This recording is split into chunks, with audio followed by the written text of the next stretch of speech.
I am going to demystify destashing. By the end of this video, I am going to completely break down the destash process, the ethics of it, what's okay, what's not okay, my tips and tricks, things that I have made mistakes on that I don't want you to. And then I will show you a little peek at my giant Stashdown that's currently going on right now on Ravelry. So, without further ado, let's get chatting.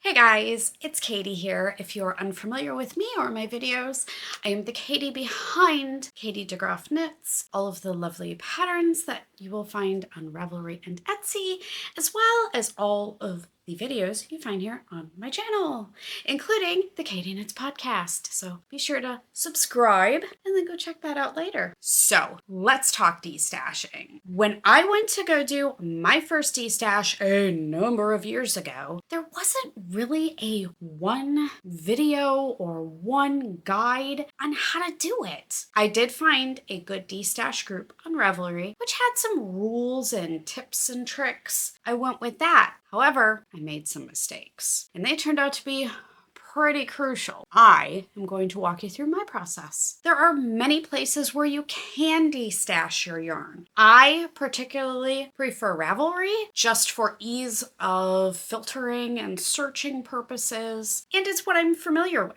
However, I'm going to go over several other options for you. It is up to you to pick the option that best suits your situation and your needs. Later on in the video, I will be sharing my computer screen with you and show you exactly what everything looks like when you destash on Ravelry. That's what I choose. That's what I'm familiar with. So I'm going to show you exactly what that process looks like. At some point, you're going to need to find some yarn a new home. Either you overbought for a project, you have just leftovers that are of good quantities, or it's good yarn in good condition that maybe somebody else could use. Maybe somebody's looking for the exact yarn you have. It's not just as simple as throwing it up for sale willy-nilly. There are some ground rules. Okay, some ground rules. Don't plan on price gouging people. Don't plan on making some huge, tremendous profit off this yarn. Maybe just because it's super coveted, or now that tariffs are in effect. Don't even get me started on that one. Maybe it's very hard for you in whatever country you're in to get a hold of the yarn that you have. Be kind, be nice to people, treat others as you would like to be treated if you were purchasing yarn from a destash. Be open, be honest, be attentive to people's questions and thoughts and concerns. I can't guarantee that you're not going to get people that aren't very nice to you, but at least you can be nice to them. Common sense here. So now that we have the common sense out of the way, we're going to get into how do we do this? What do we do? Overall, regardless of where you're going to destash or how you're going to destash, these first few steps are the same for every process. Step number 1.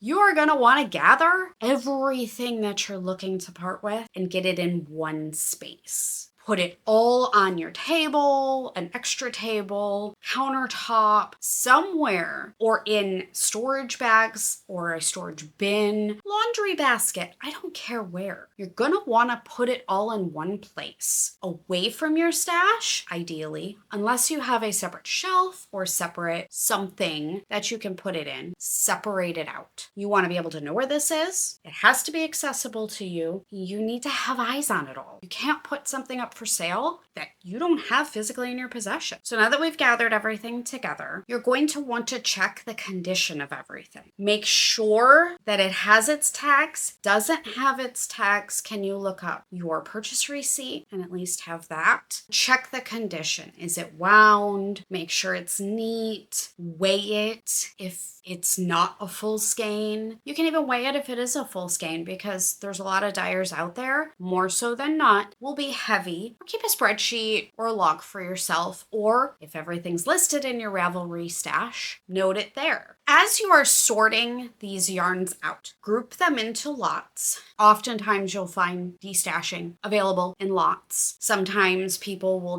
they don't want to go through listing every individual skein, or you have a bunch of remnants. Group them together in maybe like yarns or like colors and put lots up. At this point too, to save yourself a little bit of sanity, you can, if you have a large destash especially, like I did, I grouped them in dyers, in weights, group them together somehow so that when you do go to put this up somewhere, it's a little bit easier for you to deal with. Now, as you are sorting through these, checking the condition, the weights, potentially putting them together in lots, you're going to want to take good, clear photographs of everything. Now, if you have a commercially dyed solid yarn, it's not necessarily needed to take 15 photos of it. Probably a solid color. It is what it is. Make sure that you get photos, or at least one photo, that shows the color accurately. Even if it's in, say, a darker light, or maybe not an aesthetically pleasing background, this photo shows the color accurately. Make sure you note that in your listing. All the rest of these are just basic condition photos. This one really shows how it is. And if it's pretty much impossible for you to photograph the actual color very well, make a note of that. There are some colors out there, and if anyone has purchased hand-dyed yarn, or yarn in general, you will know some colors are damn near impossible to photograph appropriately. So make a note of that, or put those aside that hey, these are ones that I need to make a special note with or deal with separately. Also, when you're going through these, it gives you another opportunity to make sure that you want to part with this yarn.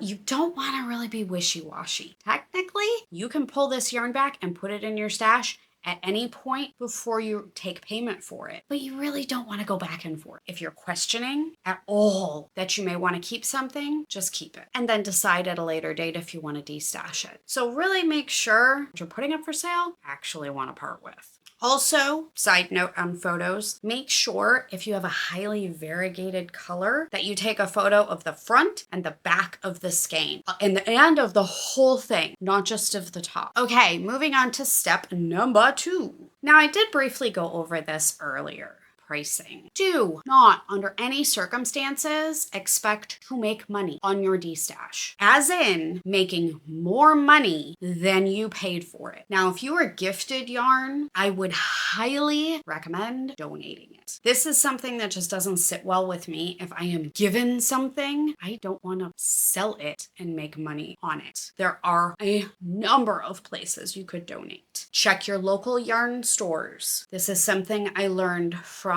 one of Nitty Natty's podcasts when she visited Boston Fiber Company. They have a bargain area where they will have people donate yarn to. You could have students who don't have a lot of money. Anyone who doesn't have a lot of money, they really want to craft. Well, here's an affordable option. Also, if you have any people in your life of any age, a lot of people just want to say kids, but anybody that may want to get into knitting, that may want to try it, you can easily make them up a little kit and donate it to them. Now, again, a number of years ago, when I did my first destash, had to be at least 10 years ago, it was common practice to make money on exclusives, club yarns, past advents, anything that was highly coveted that you couldn't get anymore. That is definitely not something that happens today or something I've ever partaked in. Don't do it. Now, also that being said, don't expect to make your shipping back, regardless of where you are in the world. If you've purchased from not your own country, chances are you paid hefty amount of shipping, taxes, or additional fees. That's a wash. Don't factor that in to the price you're going to be charging. What I recommend doing is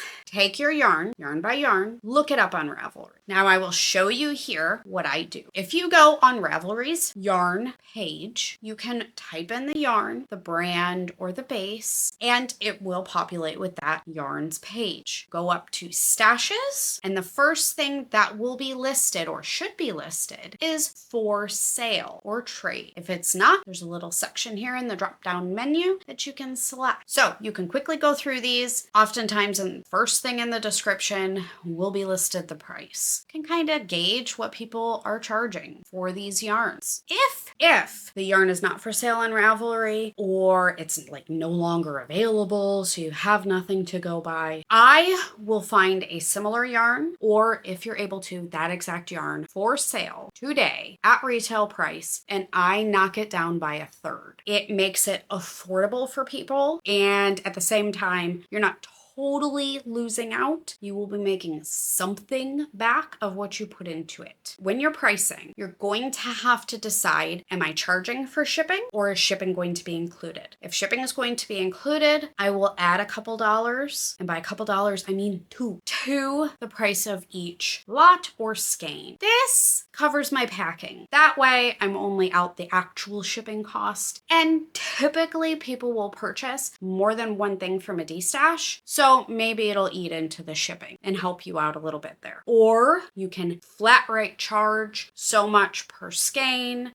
typically 6 or more if people purchase is free shipping. At this point, you want to keep track of this somehow. You want to keep track of what you're going to be charging. If it is in your Ravelry stash, stick a number in the description of what you want to charge. You don't have to include any other information, just that number. If you prefer to use Excel spreadsheets, make an Excel spreadsheet. List the yarn, what you plan to charge, or pen and paper. But keep an idea, keep a list for yourself, and take notes now so you don't have to go do this again when you actually go to list them. Step number 3 is terms and conditions. I don't care where you destash. This is going to need to be done. You're going to need to decide how you're going to do things, how you're going to ship, what to expect, what condition the yarn's in, how it's kept. You're going to need to list that. That is important information that anybody purchasing it should know. Now, you can choose to list your terms on every single item's listing or post, or it can live in its own post, and then you just say, hey, refer to my Destash information post or listing for all of my terms and conditions. What do you include on these terms and conditions of your Destash? You need to state what condition the yarn is in. How has it been kept? Has it been kept in bags, bins, boxes, open shelves? How is it stored? Is it stored around any perfumes, sachets, mothballs, anything that could add scent into the yarn? Now, this is where I made a snafu in a prior Destash. I do not spray my yarn directly with anything. My yarn is in our living room. I have plug-in scented oil air fresheners, but they're not enough to add a scent to the yarn. I had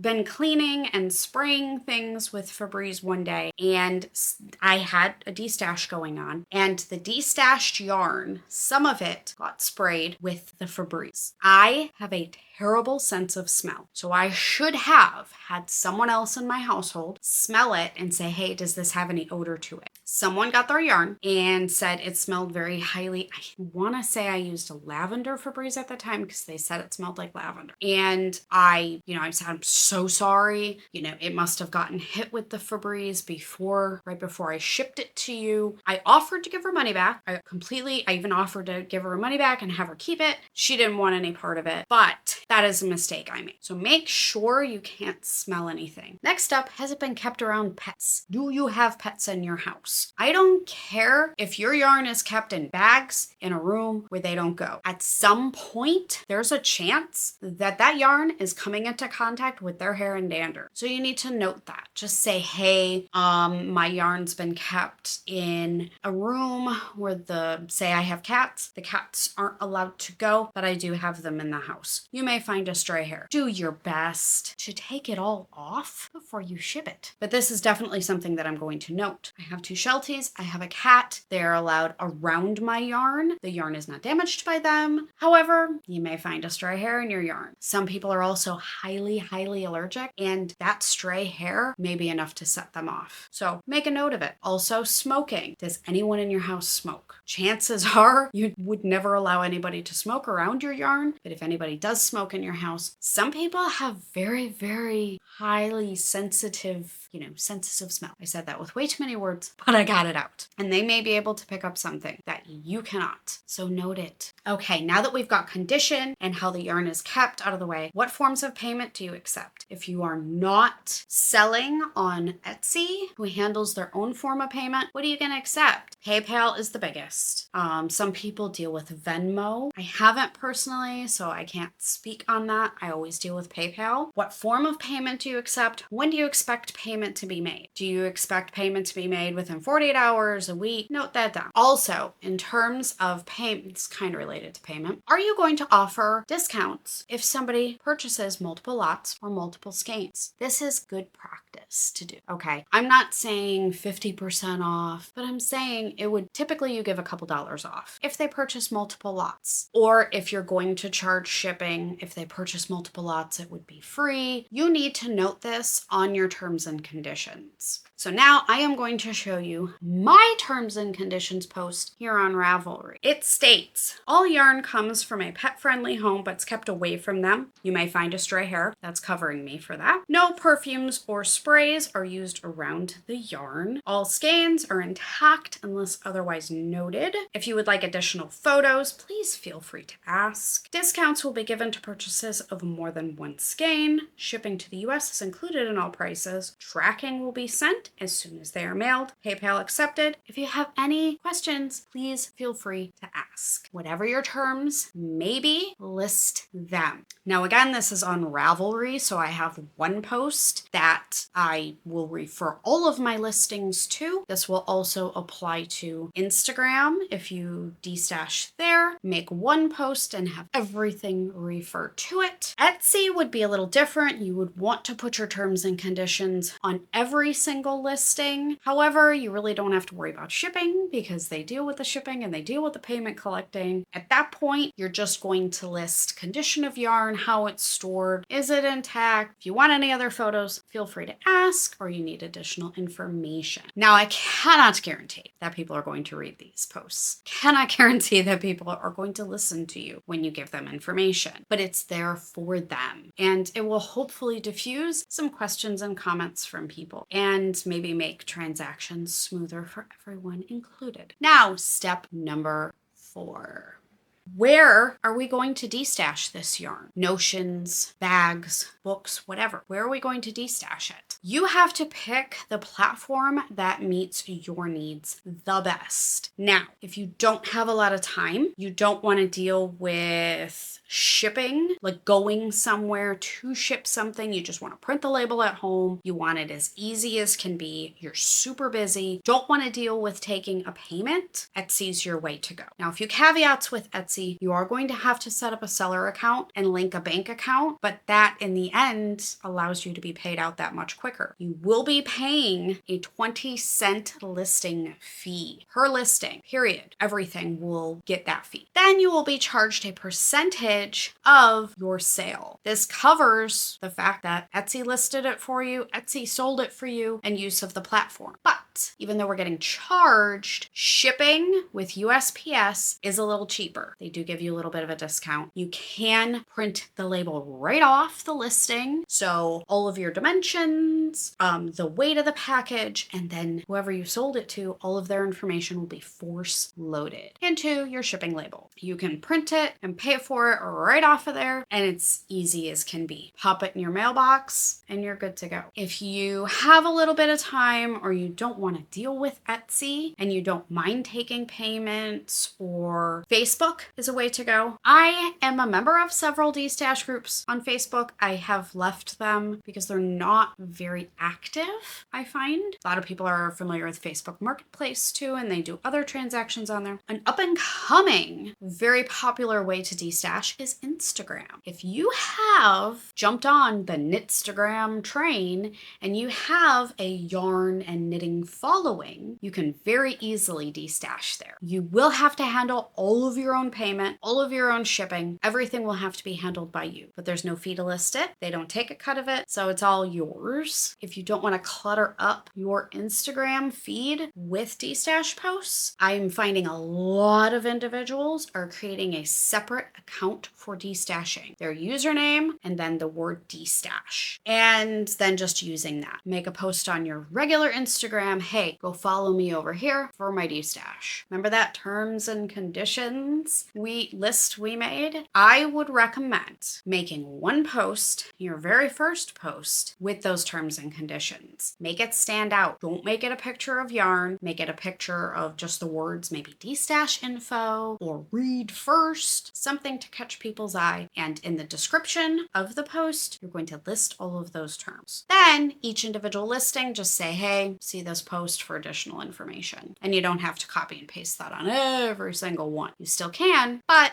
you don't have to. So Instagram also, the way you'd actually list it would be one post per item or lot. So if you're destashing a bag, if you're destashing a book, 1 skein, 10 skeins, a whole lot of leftovers, the case may be. Everything gets its own post. Put all of the information in that post. Dyer, weight, condition. Number one, first and foremost, the price. Now, typically how purchasing from a destash on Instagram works is the first person to comment, say the word sold, you will DM them with the fact, hey, you want this is how much the total is going to be, all that jazz. Here's my PayPal email, or however you're doing this transaction. Do that all by direct message. You really don't want to throw your PayPal email out into the world. If you don't have to, you don't want to give out any information that you don't have to. So do all the transactional things on the DM side. Once the yarn has sold or the item has sold and you've accepted payment and it's all completed, you can mark sold. You can even edit your description and just write the word sold or delete it and take it down entirely. Oh, here's another perk to destashing on Etsy. Once it's sold, they're going to take it down for you. You don't have to worry about physically going in and taking the listing down. So that's another time saver for you if you don't have the time to monitor your destash. Now, Ravelry. Ravelry, even if you don't use it as a community platform and like say you only use it for keeping track of your stash or purchasing patterns, it is by far the most popular way to destash. When you destash on Ravelry, you're going to need to add every lot or every item to your stash. Now you can add things that are not a yarn. It can be books, it can be bags, it can be anything. It doesn't have to be associated with a yarn brand. However, people aren't going to be able to filter it. You're going to have to go into your individual destash page to find them. I'm going to share my screen with you here and we are going to go through how to add something to your stash in order to destash it. Now, when you pull up your stash page on Ravelry, you will go add to stash if it's not there already. Then you can note where you purchased it.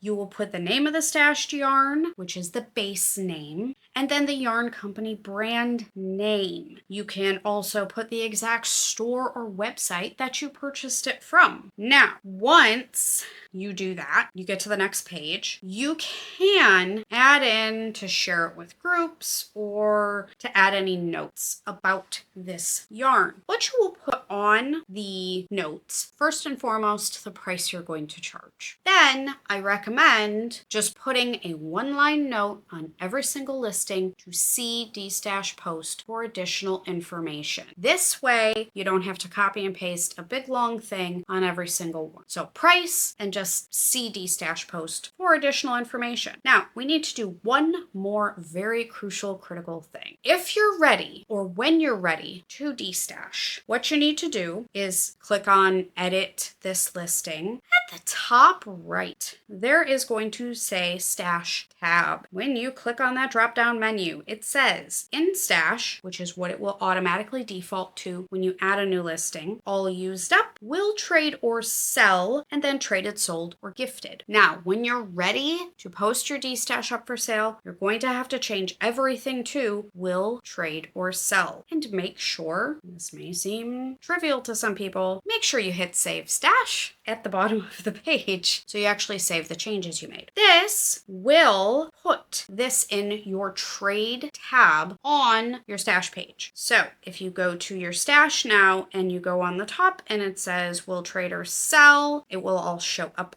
there. Now, the first thing you're going to do is make, or the next thing you're going to do is make a separate listing. So hit add to stash. Now this is just going to be for your Destash terms and conditions. So you're going to want to name, just put where it says where you purchased it, select other. Then this is very, very important. When you name it, you're going to put an asterisk first and then the word Destash info. This will automatically populate this post to the very first listing on your will trade or sell page. So this is the first thing that people are guaranteed to see. Now, under in the notes, we skip everything else over because it doesn't matter for this. You're going to list those terms and conditions we talked about earlier. That all goes down here. Now you're going to hit Save Stash. When you go to your will trade or sell page, it will be the first post listed because you put the asterisks in front. There are several great groups on Ravelry to destash with. Something else you can do too, say you have one dyer or brand that you're selling a lot of. Search the groups and see if they have a group. If they have a group and it's an active group, chances are they have a Destash post within that group. And you can share the link to, hey, this is my Destash. I have several items in it from this dyer or from that you may be interested in. So you can target those people. Now, my favorite group to Destash on Ravelry is called ISO, which is short for in search of, but ISO and Destash of Yarn. This is by far what I find the most popular group on Ravelry to Destash. It's where I do my business. When you go into that group, you'll want to become a member of it. Then you go to start a topic and list your topic. Give it a name. You know, is this a major Destash? Is it primarily fingering weight, lots? What's in it? This will draw people in and get their attention. Put your basic information in. Don't forget to include a link directly to your will trade or sell page and you're good to go. You can give it a friendly bump about once a week, or if you add more, make a note of that. It'll push your post to the top of the list. When you are listing on Instagram or Ravelry and you have a pending sale, you're in contact with somebody and all you're doing is waiting for their payment to clear or to get payment. It would be a really good courteous thing to do to amend your listing to say the word pending. That way people understand already, hey, they're in talks with somebody who sell this. So you know if you're contacting that person about it, you are a backup buyer at this point, which it's still fine to have a backup buyer. Definitely honor it if your sale falls through. Now, the only real downside to Instagram and Ravelry is once it sells, you are physically going to have to go in there and say sold. Now on Instagram, you can edit your whole post, wipe everything out, say sold, or you can delete it entirely. On Ravelry, you can delete it entirely, or you can edit your stash, go up to that top right-hand corner with the drop-down menu of where it's listed and select traded, sold, gifted. Save your changes, and then it'll populate to there. So it'll be out of your Destash or sell, will trade or sell page. If this is for a particular reason, say you have immediate vet bills, completely unforeseen or unpredictable home repair expenses or doctor bills, something happened completely out of your control that you need the money for, and this is why you're doing this, say that. And especially, like, I hate to say it, but you know, animals and pets tug on people's heartstrings. Say, I just giving a random example, my dog broke his leg, he had to have surgery, you know, he had the surgery and he's recovering well, but we don't have the money to cover it, so it's on a credit card, I need to sell my yarn. That's what this is for. Include a photo of the dog or pet, okay? That'll give people a reason to, there are people that seek out Destashes that are specifically for those reasons. especially vet bills. And I, myself included, I would be more apt to purchase from somebody, if there are several destashes going on, from somebody that actually needs the money like immediately. Now we move on to step 5, which is payment and shipping. If you're not using Etsy, you're going to have to collect payment yourself through whatever method you want. The most common is PayPal. PayPal also offers shipping. And now I'm going to get into the second mistake that I made during my very first destash. I wasn't destashing much. It was just several skeins. And I had collected PayPal. Well, PayPal has the option to print a shipping label. Now, they will force load whatever information they have for the buyer at that time into the shipping label. Always, always, always ask the purchaser, the buyer, is your information on PayPal correct for your address and your shipping info? Ask them that. And I get so many annoyed people. But during my first destash, I didn't do that. And this person failed to update their shipping information on PayPal and they moved. I had to track down this item, and thankfully the person that got it hit return to sender and I got it back. Then was able to ship it to the person that actually bought it. But this was a big headache and really lucky that we got it back. So always confirm, even if it annoys people, say, hey, can you confirm your shipping address on PayPal that it's correct? Or you can do one better and have them send it to you. Have them message it to you so you can check it. Always make sure payment has cleared prior to actually shipping the item. This covers you. And you don't want to ship something to somebody and then their payment doesn't clear. And now you're gambling with them actually paying you because technically you already shipped the item. So make sure payment has cleared prior to shipping. Now, when you're actually going to ship something, I don't care what the vessel or method of shipping is on the outside, be it bubble mailer, box, priority mailer, or priority box. I don't care what it's shipped in the end. I always, always, always put everything in a Ziploc bag first. This gives a double layer of protection if that box, bag, bubble mail, or whatever gets punctured. So it's just a little added security. It's not going to cost you a lot of money. It's just something very nice to do. Do follow up with people if they don't follow up with you about when they actually receive this item. I always say when I send off the tracking information, and I'm old school, I prefer to physically take the package to the post office, hand it to the postal workers to print my label. Then I will come home and sit down and send everybody their tracking numbers. Ask them to follow up. Say, hey, let me know when you get this. Make sure it's okay and all is good to go. This does a few things. It can give you peace of mind that it got there, and it also provides a paper trail if you do run across somebody who's out to get you and is going to try to say, hey, I never got this, I want my money back. You have proof that they got it.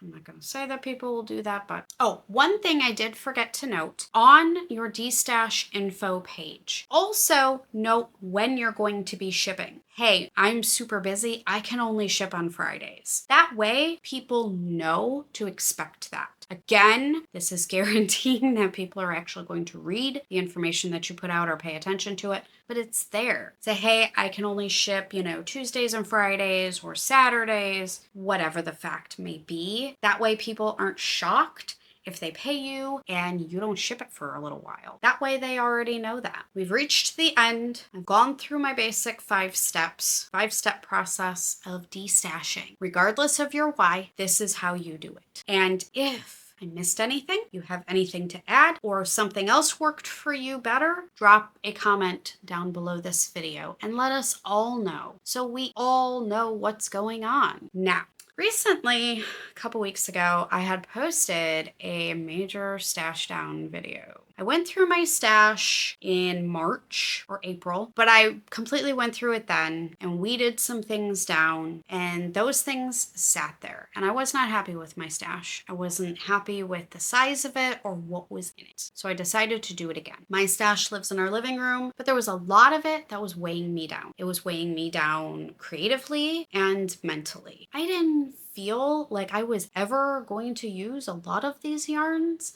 ever. They're beautiful, but I fell out of love with them, and they're in great condition and they're absolutely beautiful. So they should go somewhere where they will be loved and used. I was hanging on to a lot of these because I felt bad because I had purchased them at one point, and there's just over 100 skeins that I'm parting with. So it made me feel guilty. Why am I continuing to purchase if I am destashing all of this? Well, what I'm destashing, I'm not in love with. I'm not going to use. It's not my current style. It once was. And going through these is really like a walk down memory lane for me because I remember when I purchased them. I remembered loving them at some point. They're already in my stash, so why get rid of them? That was on my mind for a long time. Now I looked at my current situation, my current knitting style, my plans for the future, and my space. And I weeded through everything.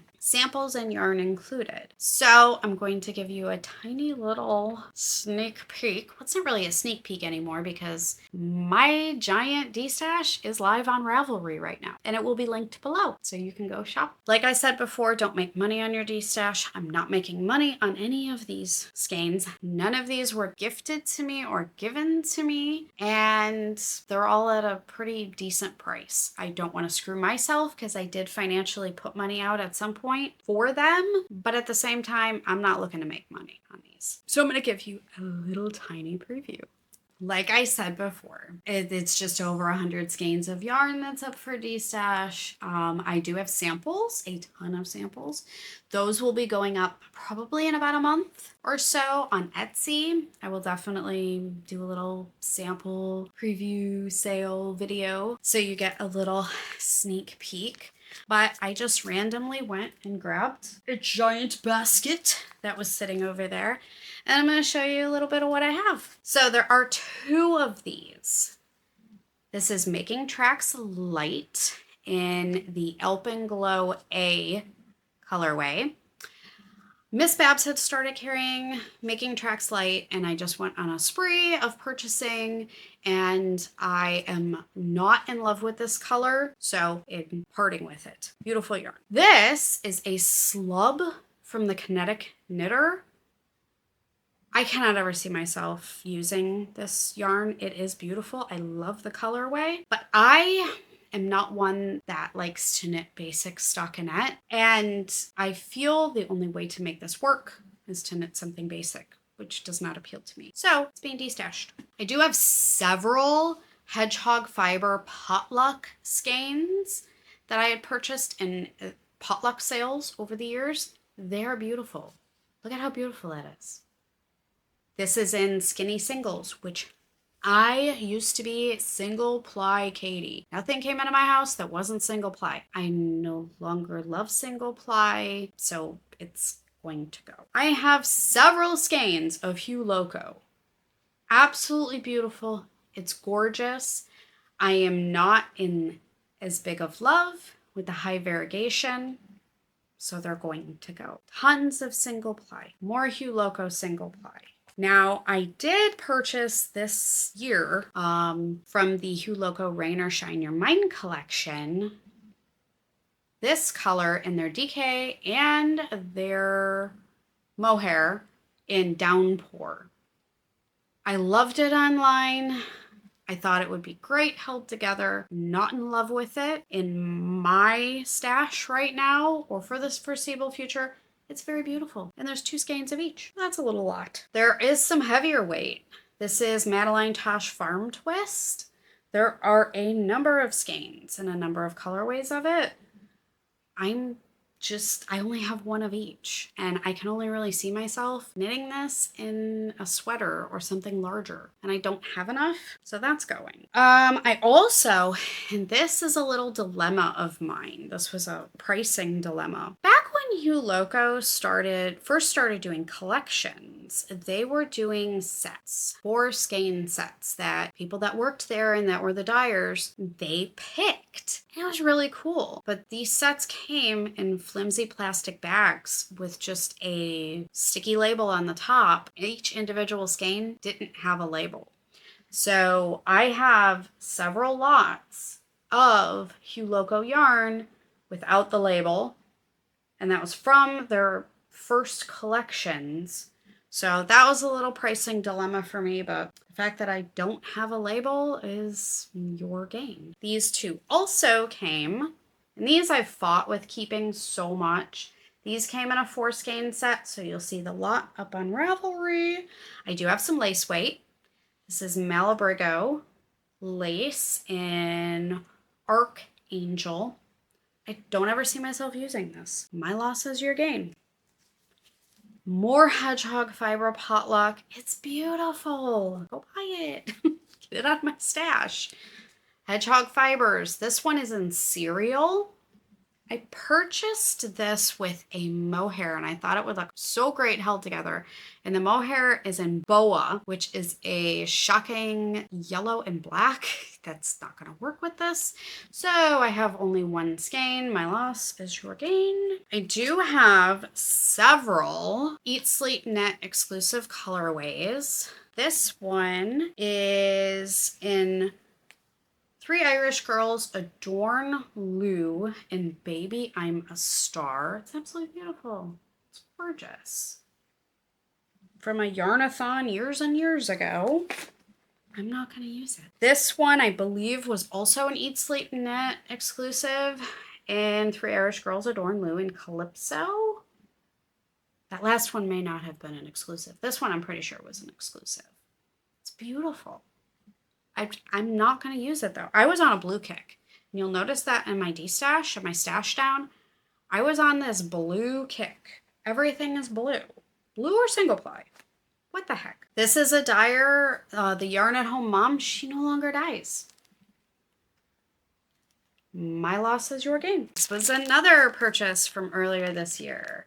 This is the DK Minis in the Macaron set from Sweet Tooth Collection from Hue Logo.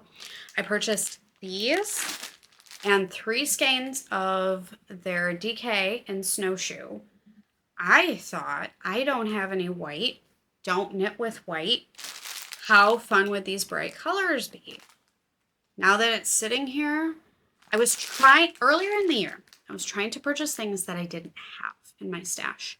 And this was one of those purchases that I just didn't have in my stash that I thought I may use, but now that it's been here a little while, I don't want to use it. But they're beautiful. So there's no reason why somebody else can't enjoy them. And I don't sell that anymore. That was an exclusive for a while. This is also another fun one. And this is one I've been hanging on to for so long. The 3 Irish Girls in their Cabin Fingering. This was a mini skein set from a Mother's Day sale that they did maybe 10 years ago called Cheers to Mom. And I've always had them because they were from a Mother's Day sale and they look so pretty. So I've always displayed them as sort of a shelf piece and art. But I have no plans to use them. They are single ply. Katie doesn't do single ply anymore. So go snag them up. So that's just a little preview for you. You can go jump on Ravelry and go check those out. Maybe grab yourself something, treat yourself. I always peruse destashes. I find it's a great way to maybe try new yarns that are new to you, that you're not sure you're gonna love, that maybe you don't wanna pay retail price for, or purchase a large quantity, like if they're overseas to you and somebody already paid to get them in the country you're in. Well, it's cheaper to try them off of a destash. Grab 1 or 2, see if you like it, and then you can invest. And sometimes people have destashes for good causes, and I like to contribute to that. Maybe there's a yarn you need and you're in search of. You ran out for a project. Go see if somebody has it. I am so glad that I could take you on this journey and make a comprehensive video about how to destash. Basically, treat others how you wish to be treated. Don't price gouge. Don't anticipate on, making a huge profit. Be honest with people in your photos you take and your descriptions. in your shipping. If you have a photo from 10 years ago and the skein's a little mangled now, update your photo before you sell it. And don't just give everything away. Don't say, I may have purchased this for $30 and don't sell it for $5. You did invest the money at one time. Don't sell yourself short in that respect. Again, if you have any comments or things to add or tips or tricks of your own that helped you in your own destash, or your courage to actually stash down and part with the items, leave them below. And they can help us all out. Definitely go. I'm going to leave you with going to check out my giant stash down video and how I weeded through everything. My stash reorganization video from earlier in the year when I first went through everything. Oh my goodness. And don't forget to subscribe to my channel if you want to see more videos from me. And yeah, happy knitting and crocheting and crafting, everyone. I hope the world is kind to you, your stitches be plentiful, and the sun be shining, and everybody can put a smile on their face today. So happy knitting, everybody.